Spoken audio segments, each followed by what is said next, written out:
Hey, what up, everybody? Stevie Breech coming to you. This is my video that I'm going to be doing, reviewing WrestleMania 28. Was finally able to watch this. I was able to unbox this last week, finally got it in.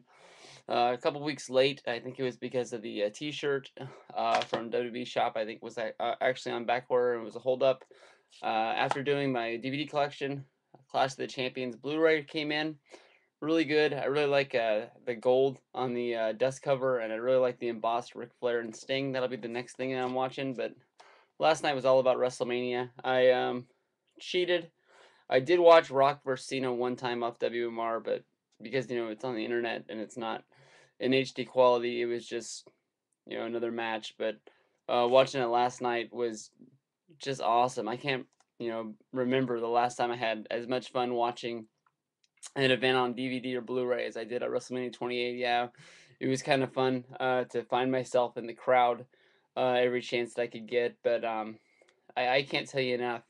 If you don't own this already, make sure you buy it sooner than later, because it doesn't get better than this. And what wrestling has become since April 1st to today, I can't describe it. It's honestly at the point where I'm almost saying that I don't really know that I really want to watch wrestling that much anymore once Raw goes 3 hours. Raw being the main show that I really, really like to watch, that I really set time out of my weekly schedule to say, I'm going to watch this, and working through it and having to watch it on replay every week, it's going to get harder and harder with that extra hour. But this night, I can honestly say, is one of the funnest nights I ever had in wrestling. It all starts off with Sheamus versus Daniel Bryan. You can feel the you can feel the electricity get sucked out of the out of there real fast with the match only lasts 18 seconds. It is dead quiet as soon as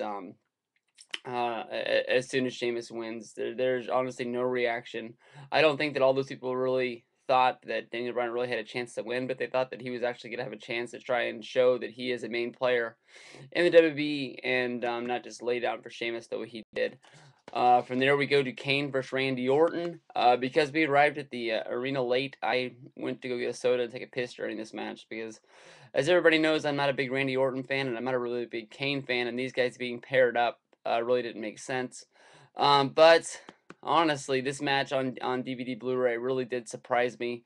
It was pretty good. Very surprised to see Kane get the win, and it honestly was a good match. I would compare it to the last two matches, the last 2 years, that really surprised me was Rey Mysterio against Cody Rhodes, and then the year before that was Rey Mysterio against CM Punk. Those are really good matches, and that's really what I would compare this match to. So definitely give that a watch.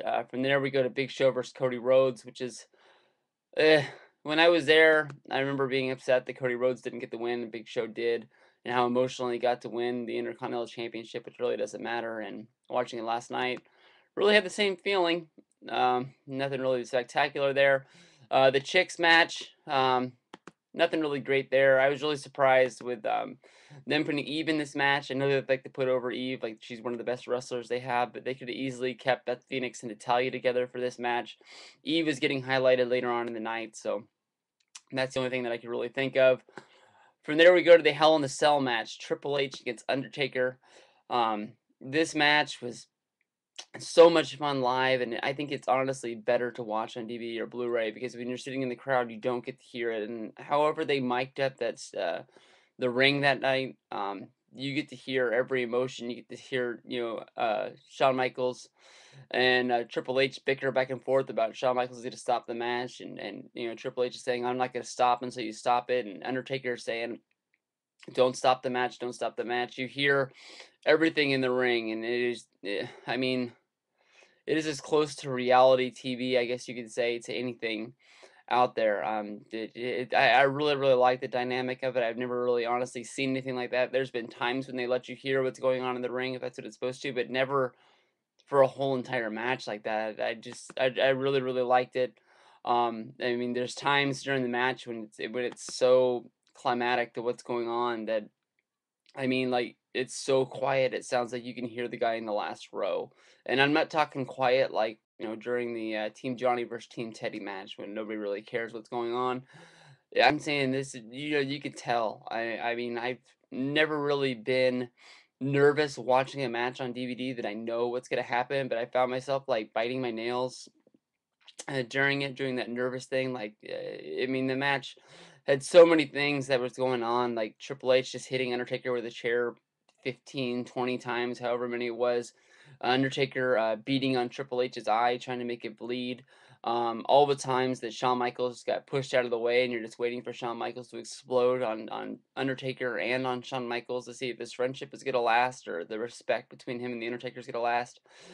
Another thing that I noticed was JR came down to commentary, and there's no bickering between him and Cole. It's just a common respect, like the way it's supposed to be between announcers, Jerry Lawler. Everybody just got along and called the match like it was greatness. And I thought that was a really good time when they could have just ended the whole thing and just buried it, and people have been act like it never happened, if that makes sense. But then Team Teddy versus Team Johnny came along, and seconds into that match, Cole's saying that he's the Team Johnny announcer, and we're off to the races again with the just crappy announcing from Michael Cole. I remember when I watched WrestleMania 26 not that long ago, how much I forgot that I really liked Michael Cole as an announcer, and I believe that's one of the first WrestleManias without JR. And I didn't even notice that JR wasn't there until I had to really, really think about it. This match was all right. It wasn't that great. Like I said, that it's really quiet in there. Some things to really notice is that Dolph Ziggler goes out of his way to kill himself any chance he can get to make sure that he's noticed and to rise above the rest in this match. I thought it was really funny when Team Johnny comes out. Everybody comes out with a normal T-shirt, and then Jack Swagger comes out, and he's got the sleeves cut off. Drew McIntyre comes out, and he has the shirt all cut up. And then after that, Otunga comes out, and after he takes his cape off, I don't even know how the hell he's even wearing a shirt anymore because he cut the whole thing off except for the Johnny face. It seems like. Except for that, I really liked the way they let the people that they wanted to see in this match, Zack Ryder and Santino, they left them on the outside as long as they could until they finally got in, so they could all get their great hype.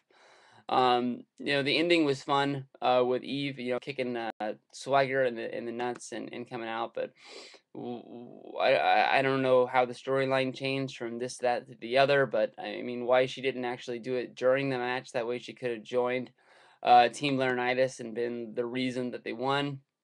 I also thought it was funny that as soon as it's over, you had the Miz jump up and he jumped into John Laurinaitis' arms, I did it for you. And then as soon after that, Otunga comes over trying to take the shine away from the Miz, and I thought you could have had an Otunga versus Miz feud, which I know some people are rolling their eyes at, which wouldn't have been that great, but it could at least turn Miz face and push him in a different direction. That's just something that could change your mind a little bit. From there, we go to Punk vs Jericho, which was a very, very good match. I honestly was very distracted during this match, sitting down there. There was a kid getting escorted out of the arena during this match where I missed maybe 75% of it just because for some reason I cared about this kid that was at least I don't know where his ticket was supposed to be, but he snuck down to the really, really good seats, and security found him. And then they found out how old he was, and his parents weren't there because he didn't say that. Oh, my parents are over there. I'll be right back.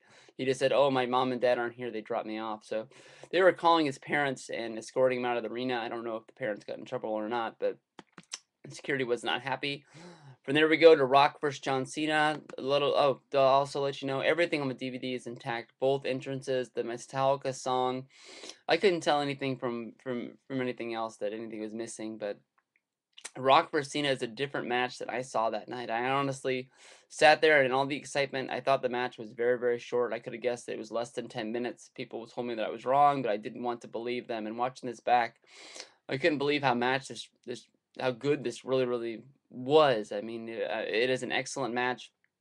I loved it at the very, very beginning when Rock rolls Cena up, and Cena's like, he thinks he got beat. He's in the corner. He puts two up, and he's like, "Are you sure?" And they go back and forth. And when the finish comes in the match, I honestly didn't think the finish was coming right there either. I didn't have my camera out or anything, and it's the same way when you're watching the match on the DVD or the Blu-ray, for at least for the first time. I don't know if it's going to be like that every time after that, but you really want more, and it comes from there. But they gave everything they had that night. When Cena loses, loses and he rolls out and he's sitting on the ramp and you can tell he's really, really down. Michael Cole's like, there are no losers in this match. Just the person who had the ball at the end wins. But you can tell that they wanted to go with some storyline where Cena's not on a losing streak, but he's in a funk about losing this big match, and The Rock's not going to be around. But of course, the BB didn't pick up the ball and run with it. But that's just them being them, and John Cena Superman, and no matter who he loses to or how often, it doesn't matter. It's another day. It's Monday Night Raw, and we're kicking off to the next pay-per-view. But WrestleMania 28, this is a must buy, everybody. I hope you hit that Best Buy and pick it up.